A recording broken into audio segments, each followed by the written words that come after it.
Hello, people of the internet. I am going to be Actually, no, I'm not going to be playing.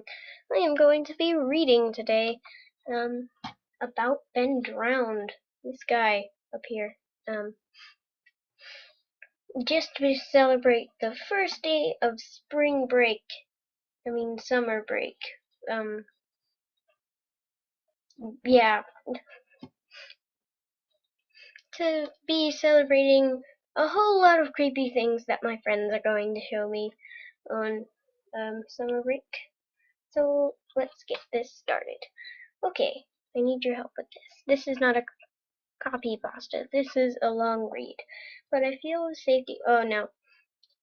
Having said that, I have recently moved into my dorm room, starting a sophomore in college, and a friend of mine gave him his old Nintendo 64 to play. I was stoked, to say the least. I could finally play all those old games of my youth that I hadn't touched in at least a decade.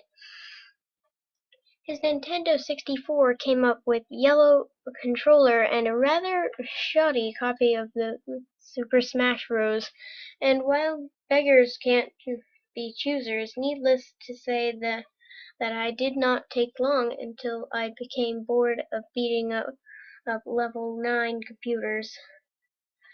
That weekend I decided to drive around a few neighborhoods about 20 minutes or so off campus.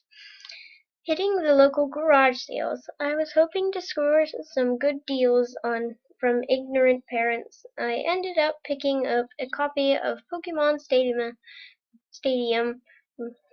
GoldenEye, F-Zero, and the other controllers for $2. Satisfied, I began to drive out the neighborhood when one last house caught my attention. I still had no idea why did why it did. There were no cars, and the only table was set up with random junk on it. But something sort of drew me there. I usually trust my gut on these things, so I got out of the car and I was greeted by an old man. His outward appearance was, for lack of a better word, displeasing. It was odd. If you asked me to tell you why I thought he was displeasing, I couldn't really pinpoint anything. There was just something about him that put me on edge. I can't explain it at all. All I can tell you is that if it wasn't in the middle of the afternoon and there were people within shouting distance, I would not have even thought of approaching this man. He flashed a crook, smiled at me, and then asked what I was looking for. And immediately I noticed that he must be blind in one of his eyes. His right eye, that glazed over, looked about it. I forced myself to look to his left eye instead. Trying not to offend, I asked him if he had any old video games. I was already wondering how I could politically excuse myself from the situation when he would tell me he had no idea what video games was, but to my surprise he had a few ones in an old box. He assured me he'd be back in a jiffy, and I turned my head to the garage. As I watched him hobble away, I couldn't help but notice what he was selling on his table. Littered across his table were rather peculiar paintings, various artworks that looked like ink blots that a psychiatrist might show you. Curious, I looked through them. It was obvious no one was visiting this guy's garage sale. These weren't exactly aesthetically pleasing. As I came to the last one, for some reason, it looked almost like Majora's Mask. the same heart-shaped body with little spikes protruding outward. Instantly, I thought that since I was secretly hoping to find that game at these garage sales, some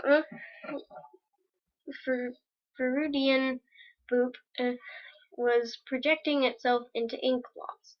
But, but given events that had happened afterwards, I am not so sure now.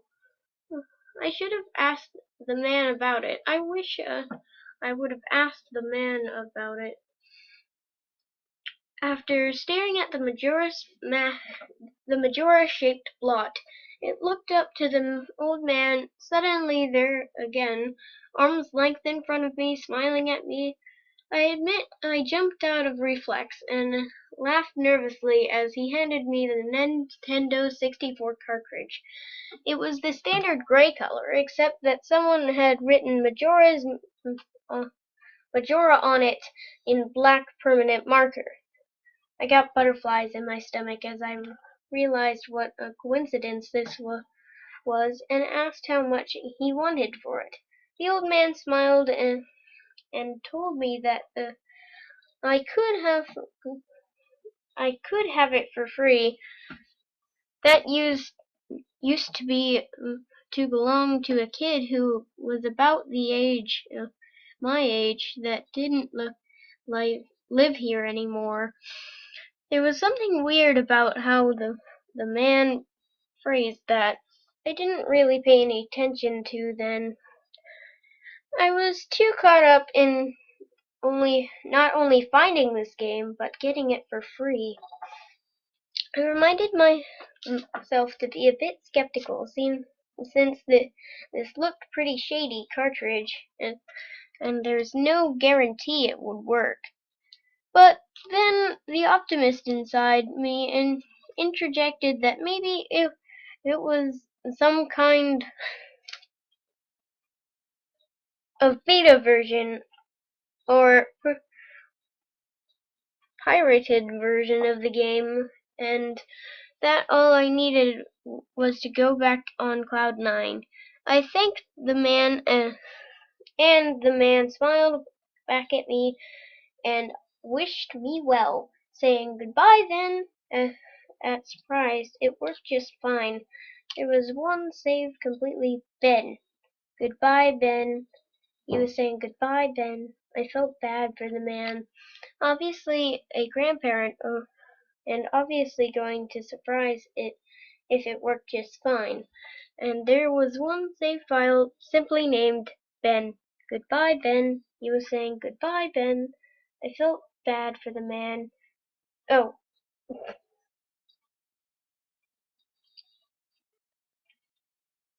oh.